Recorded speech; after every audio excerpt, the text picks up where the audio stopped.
सदा शिव की जय, शिवजी की जय, सम्पूर्ण ब्रह्मरूपी भगवानहरू की जय। आदरणीय ब्रह्मज्ञानी डाक्टर कमल सर, आदरणीय ब्रह्मज्ञानी डाक्टर म्याडम, हजुरहरूलाई हृदयबाट कोटि कोटि नमस्कार, कोटि कोटि धन्यवाद।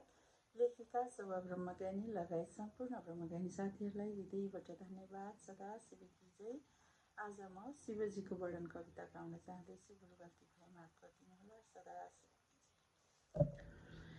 शिवजी आउनु भयो, पोका पोका गला घाँटीमा रुद्राक्ष र सर्पको थियो निमाला, पुरै शरीर नीलो रङ्गमा देखेको थिएँ मैले, यस्तो रूप राम्रोसँग देखे थिइन पहिले, आँखा पनि कति राम्रा, हृदय पोलो पोलो, माया पनि रूप देख्दा परे झुलुमुलु,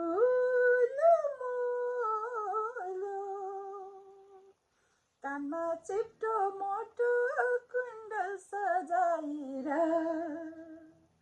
हातमा त्रिशूल अनि डमरू जुनाएर, मोटा मोटा पाखुरा राम्रा थिए अति, पेटमा पनि सिक्स प्याक रहेछ गर्नै मिल्ने जति, कति राम्रो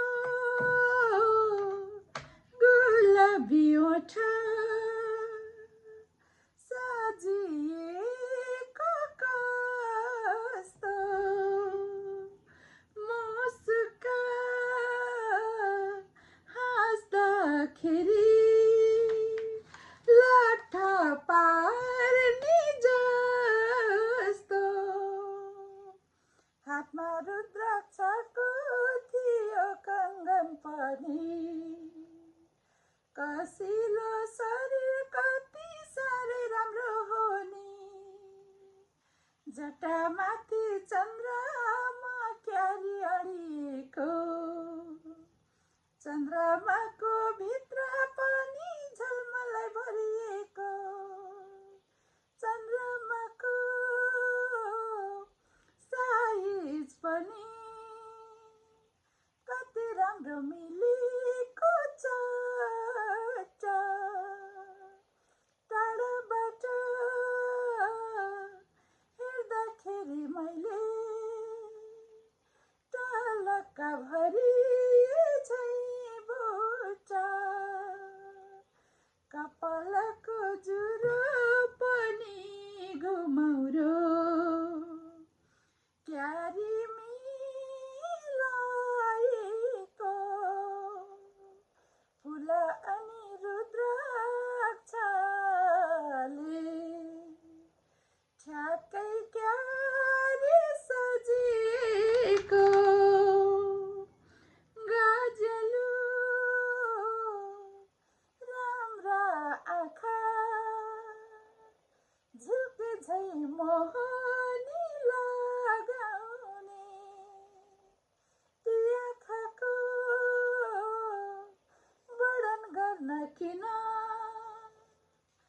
होला शब्द नै नआउने, गाजलु पुल्की आँखा हेरिरहन मन लाग्ने, हजुरको रूप देख्दा मलाई भोक तिर्खा नै भाग्ने,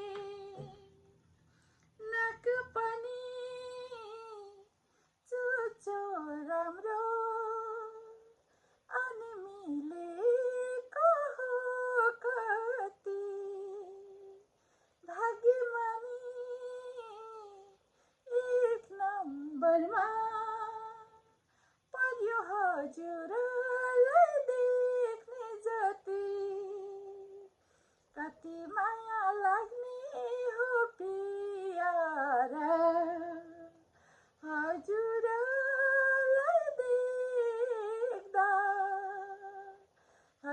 हजुरको रूपको वर्णन यो कपीमा लेख्दा कपीमा मात्र हैन शिवजी मनमै लेख्ने बनाइदिनुहोस्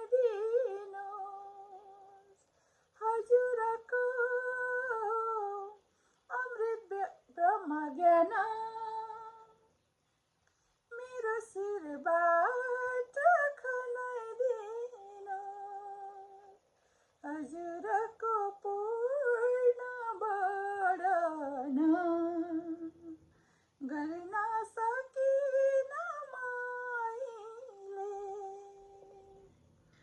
पूर्ण वर्णन गर्नेछु आजै वर्णन गर्न सिकाउनुहुन्छ जहिले हजुरको पूर्ण वर्णन गर्न सकिन अहिले पूर्ण वर्णन गर्नेछु आजै वर्णन गर्न सिकाउनुहुन्छ जहिले वर्णन गर्न सिकाउनुहुन्छ जहिले वर्णन गर्न सिकाउनुहुन्छ जहिले। धन्यवाद। सदा शिव की जय।